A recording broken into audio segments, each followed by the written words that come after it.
Ever fantasized about, like, owning a mountain? I mean, what if I told you that in West Virginia, that dream could be a reality for, like, the price of, well, a cup of coffee? Wow. Today, we're going to dive into this fascinating world of how land in West Virginia can be acquired for shockingly low prices, Yeah. sometimes for as little as a single dollar. Crazy. We'll uncover the historical, legal, and economic forces at play and explore the stories of people who've taken advantage of these deals. Right. But of course, we'll also take a hard look at the potential pitfalls, because owning a mountain, even at a bargain price, comes with its own set of challenges. Oh, yeah, for sure. It's a truly unique situation in West Virginia. This dollar mountain phenomenon, as some call it, stems from a convergence of factors. Historical land policy shifts in the state's economy and specific legal systems, Uh-huh. all intertwining to create this very unusual opportunity. So let's break down how this system actually works. Yeah. How does someone go from browsing real estate listings to owning an entire mountain for a dollar? Well, it often begins with West Virginia's tax delinquency system. So when a property owner fails to pay their property taxes for a certain period, typically around 5 years, the county can then auction off that land to recover the unpaid taxes. Right.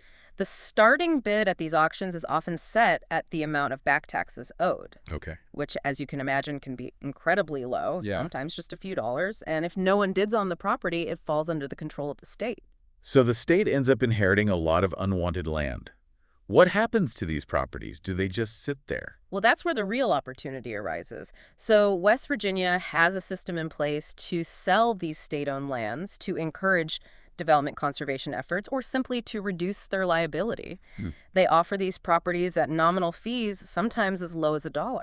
It almost sounds too good to be true. It does. Are tax sales the only way these low-priced land deals happen? That's just one piece of the puzzle. There's another layer to this story.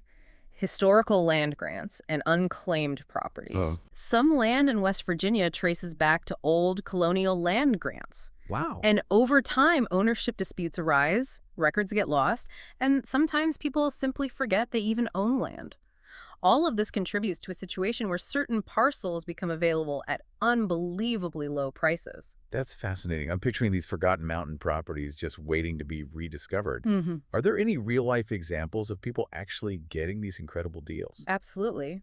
You've probably heard the story of John Bryan, the man who purchased an entire mountain for $1 through a state land sale program. He managed to acquire thousands of acres that had been essentially abandoned due to unpaid taxes. That story has definitely made the rounds. But his success raises a question. Why is land in West Virginia so undervalued in the first place? Well, there are a few key factors at play. West Virginia has faced significant economic hardship, particularly with the decline of the coal industry. Right. This has unfortunately led to a shrinking population as people leave to seek opportunities elsewhere, resulting in a surplus of abandoned properties. So it's not just about people forgetting about land. There's a deeper economic reality shaping these low prices. Definitely. What about the geography of West Virginia? Does that contribute to the land's low value? Certainly. The state's rugged terrain poses a challenge for development. Mhm. Many of these properties are located in steep, mountainous areas, making them less appealing for traditional real estate ventures. That lack of development potential definitely factors into the low prices. It sounds like a combination of economic hardship, abandoned properties, and geographic challenges has created this unique scenario. Mhm. But let's face it, finding a mountain for $1 sounds almost too good to be true. What are the potential downsides? You're right to be cautious. While these low prices are undeniably tempting, there are significant risks to consider. It's not all scenic views and mountaintop bliss. Right. Potential buyers need to be aware of the challenges before jumping into a purchase. So let's talk about those challenges. What are some of the pitfalls that come with buying cheap land in West Virginia? One of the biggest concerns is the potential for legal complications. Many of these properties come with tangled ownership histories. Oh, There might be unresolved boundary disputes, missing heirs, or even liens against the land. You could end up purchasing a property only to discover you don't have a clear legal claim to it. that sounds like a nightmare. So due diligence is crucial in this process. What steps should people take to avoid those legal headaches? Thorough title research is absolutely essential to ensure a clean transfer of ownership. Okay. You need to trace the chain of title back through the years to confirm there are no outstanding claims or encumbrances. It's wise to work with a real estate attorney who specializes in land transactions. They can help navigate the complexities of property law and ensure your investment is protected. So even though the initial purchase price might be incredibly low, there are costs associated with ensuring you have a clear title to the land. What other risks should potential buyers be aware of? Environmental restrictions are another major consideration. Hmm. Some of these lands may be subject to conservation easements or have zoning regulations that limit how they can be used. Before falling in love with a property, make sure you understand any existing restrictions. You might not be able to develop or build in the way you envision. That makes sense. You wouldn't want to purchase a mountain for your dream cabin only to find out that you can't legally build anything on it. What about access? Is that ever a concern with these remote properties? Access is a huge factor and often overlooked. Many of these properties are in very remote locations sometimes with no road access or established utilities. Oh, wow. You might need to get creative with transportation, and that can add significant costs to your project. I can imagine trying to get building materials or even just groceries up a mountain with no road access. What if the property is surrounded by privately owned land? Does that pose an issue? It certainly can. If the land you're interested in is landlocked, meaning it's completely surrounded by other private properties, you might run into access restrictions. You'd need to negotiate easements with neighboring landowners to gain access to your own property. So we've got legal issues, environmental restrictions, and access problems. Are there any other hidden costs or challenges people might not be thinking about? Don't forget about the ongoing costs and responsibilities that come with owning any land. Even if you acquire it for $1, you'll still be responsible for annual property taxes, which can vary depending on the acreage and location. Right. The tax man doesn't care how good a deal you got on the initial purchase.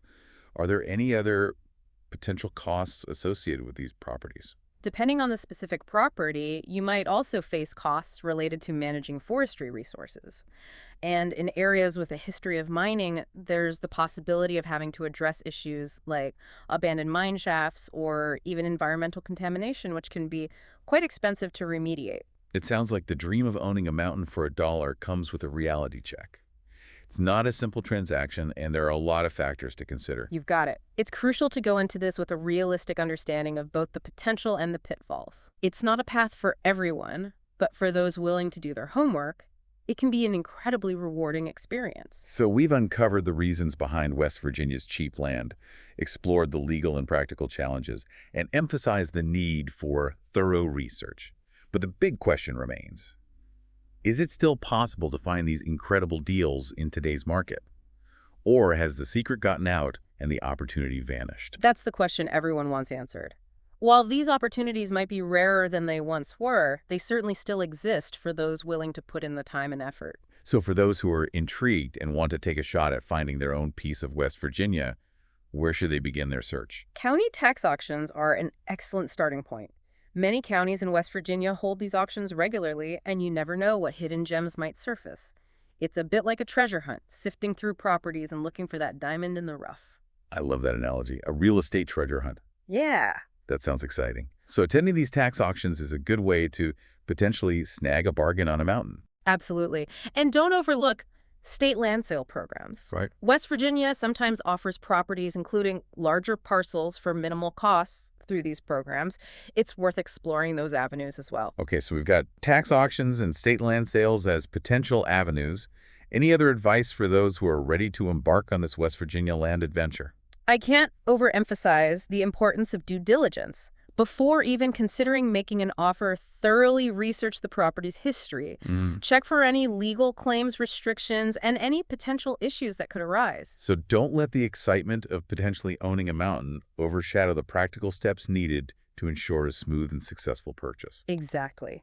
It's easy to get swept up in the romantic vision of owning a piece of wilderness, but it's vital to approach this with a level head and a healthy dose of skepticism. Sound advice. So while owning a mountain in West Virginia for $1 might not be as simple as it initially seems, is definitely not impossible. Right. It requires research, a willingness to navigate potential challenges, and maybe a little bit of luck. That's a great way to put it. And keep in mind, we've only just begun to explore the many facets of this fascinating topic.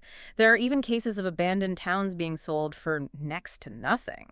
Wait, you can buy an entire ghost town. Now that's something I need to hear more about. Let's dive into that after a quick break. Yeah. Okay, we're back. And I have to admit, the idea of buying an entire ghost town has me completely captivated. I always thought those were just things you saw in old Western movies. They certainly make for compelling stories, and they're more common than you might think. Really? Remember, as industries decline and people move away, entire communities can be left behind. Right. When those properties remain vacant and taxes go unpaid for years, they can end up at auction for shockingly low prices. So we're not just talking about a few abandoned houses. There are actual cases of entire towns being put up for sale. Exactly. There have been instances where individuals or groups have purchased these ghost towns and transformed them into unique destinations, private retreats, artist colonies, or even eco-villages. It's like owning a piece of history and having the opportunity to reimagine its future. That's incredible. I imagine there's some fascinating stories behind those kinds of endeavors. Speaking of unique approaches to these cheap land opportunities, we briefly touched on how conservation groups have been leveraging them. Yeah. Can you elaborate on that? Absolutely. Organizations like the Nature Conservancy have been incredibly savvy in acquiring large tracts of land in West Virginia, often at a fraction of their market value through tax sales and state land programs. So they're essentially capitalizing on these undervalued properties to protect them from development and preserve them for future generations. Precisely. They're creating nature preserves, protecting critical wildlife habitats, and ensuring these beautiful landscapes remain untouched. It's a win-win situation. The environment is protected, and people who value nature have access to these incredible spaces. That's fantastic. It's a great example of how a situation that might seem like a problem, all this abandoned and unwanted land, can be turned into a solution that benefits both the environment and the community. It really highlights the importance of creative thinking and recognizing the potential in these unconventional opportunities. Let's shift gears a bit and go back to the due diligence process. I know we touched on it earlier, but I think it's worth emphasizing. Sure. For someone listening who's now seriously considering taking a leap and searching for their own slice of West Virginia, what are the absolute must-dos before they jump into this? You're absolutely right. Due diligence is crucial. Yeah. First and foremost, don't just rely on online listings or what you hear at an auction. Dig deeper. Okay. Contact the county assessor's office for the county where the property is located. They're the keepers of all the official records. So that's step one. Go straight to the source and get the official paperwork. What kind of information can they provide? The assessor's office can provide property records, tax maps, and crucially information about any outstanding listens or judgments against the property. Uh-huh. That way you can be sure there aren't any hidden surprises waiting to derail your purchase. Makes sense. Getting all the legal and financial details straightened out is essential. What's the next step in this due diligence process? Next, don't skip a visit to the property itself. Seeing it firsthand is essential. Right. Pictures can be deceiving. Get boots on the ground, walk the land, and really get a feel for the property. Yeah. Pay attention to the location of access points, the topography, and the condition of any structures or infrastructure. That's great advice. There's nothing like seeing a property in person to get a true sense of its potential and its challenges. Absolutely. And while you're there, take the opportunity to talk to the neighbors. They often possess invaluable insights about the property's history, any local issues, or even potential red flags you might not be aware of. It's like tapping into a local knowledge base. Yeah. They can offer a perspective you wouldn't find in any official document. Exactly. Local knowledge is priceless. And finally, consult with professionals, especially a real estate attorney who specializes in land transactions. They can guide you through the legal complexities, review contracts, and ensure you're protected throughout the entire process. So we're talking lawyers, property visits, county records. This is starting to sound a lot more involved than simply showing up at an auction with a dollar bill. It definitely requires more effort than that, but it's worth it to avoid potential problems down the line. Right. Remember, even if the initial price is low, buying land is a significant investment, and protecting that investment requires thoroughness. Okay, so we've laid out the steps for due diligence. But let's be honest. Is it really worth all this hassle? Yeah. Are the potential rewards of owning a piece of West Virginia wilderness truly worth navigating all these complexities? That's the ultimate question, isn't it? It's a personal decision that involves weighing the pros and cons, understanding the risks, and being realistic about your expectations. There's no one-size-fits-all answer. So there's no easy answer, no guaranteed formula for success. It really depends on individual goals and circumstances. Exactly. If you're looking for a quick and easy getaway or a guaranteed return on investment, this might not be the right path. Right. But if you're drawn to the idea of owning a piece of unspoiled nature, of creating your own space in the world and you're willing to put in the work, then West Virginia might hold the key to your dream.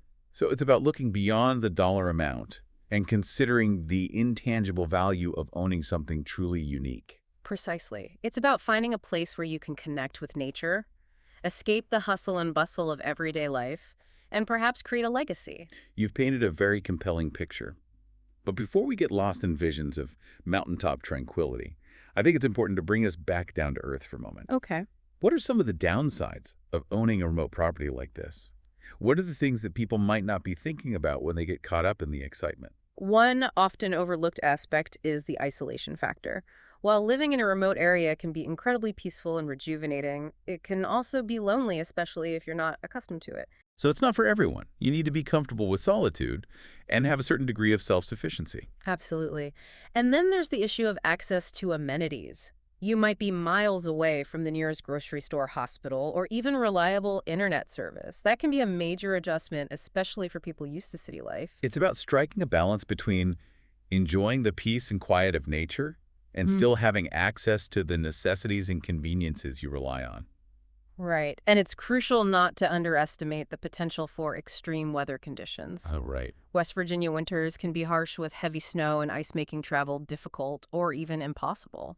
So you need to be prepared for the challenges that come with living in a rugged mountainous environment year-round. Yeah. Are there any other downsides we haven't touched on yet? One final thing to consider is the potential impact on the local community.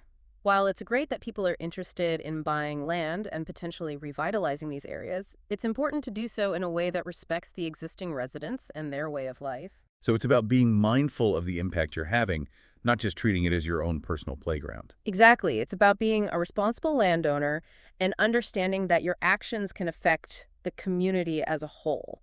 That's a crucial point. It's easy to get caught up in the excitement of owning land and overlook the larger context. It's a reminder that land ownership comes with responsibilities, not just privileges. Okay, so we've delved into the pros and cons, the risks and rewards, and stressed the importance of due diligence. I have one final question, and it's a big one. For someone who's intrigued but still on the fence, what's the one piece of advice you would offer? I'd say do your research thoroughly, but also trust your gut. If the idea of owning a piece of West Virginia wilderness sparks something within you, if it feels like an adventure you're meant to embark on, then don't let fear or doubt hold you back. Explore the possibilities, talk to people who have done it, and see if it resonates with you on a deeper level. That's great advice. It's about finding that balance between logic and intuition, practicality and passion. Precisely. Sometimes the best decisions are the ones that feel right deep down, even if they don't make perfect sense on paper. Well said. And that perfectly leads us into the final part of our exploration, where we'll wrap up our deep dive into the world of dollar mountains. I love that sentiment. Sometimes you just got to trust your instincts and take a leap of faith. It's that sense of adventure that often leads to the most rewarding experiences. Absolutely. And who knows, that leap of faith might just land you on your own mountaintop. Or in your own ghost town. Right. It's incredible to think about the diverse range of possibilities that exist within this unique real estate landscape. Even if our listeners don't end up pursuing land ownership in West Virginia, I think this deep dive has offered a fresh perspective on property value and the often unseen ways history and economics shape our world. I think so too. What's so intriguing about this topic is how it challenges our preconceived notions about value. We tend to think of land as a scarce and expensive commodity. But West Virginia presents a different narrative. It underscores the idea that value is subjective and that some of life's most rewarding experiences transcend monetary worth. That's a powerful point. It's about recognizing those hidden gems, those overlooked opportunities that speak to our sense of adventure and our desire to connect with something larger than ourselves. Exactly. And sometimes those gems are hiding in plain sight, waiting for someone to appreciate their unique beauty and potential. This deep dive has been a fascinating journey, and I feel like we've only just scratched the surface. There's so much more to explore, so many more stories waiting to be uncovered within this world of dollar mountains and forgotten towns. Absolutely. That's what makes it so captivating. The exploration never truly ends. For those listeners who are eager to continue this exploration, we'll include links in our show notes to resources where you can find more information about West Virginia land sales, county tax auctions, and the inspiring work of conservation groups in the state. And if any of you do end up owning a mountain, we expect an invitation to the housewarming party. We'll bring the s'mores and hiking boots, But on a more serious note, this topic sparks an important question. What is it about owning land, particularly a vast, untamed piece of land like a mountain, that captures our imagination? Is it the allure of freedom, the desire for self-sufficiency, or something even deeper, a primal connection to the earth that we've lost touch with in our modern lives? That's a profound question and one worth pondering. Perhaps it's a combination of all those things. The desire to own a piece of nature, to shape it, to connect with it, speaks to something fundamental within us. It's a question that invites us to reflect on our own values and what truly matters to us. Maybe the answer lies not in the acquisition of land itself, but in the journey of exploration and discovery that it represents. Perhaps the real treasure isn't the mountain, but the transformation we undergo in seeking it. Beautifully said. Thank you for joining us on this deep dive into the world of dollar mountains. Until next time, keep exploring, keep questioning, and keep seeking out those hidden gems that make life an adventure.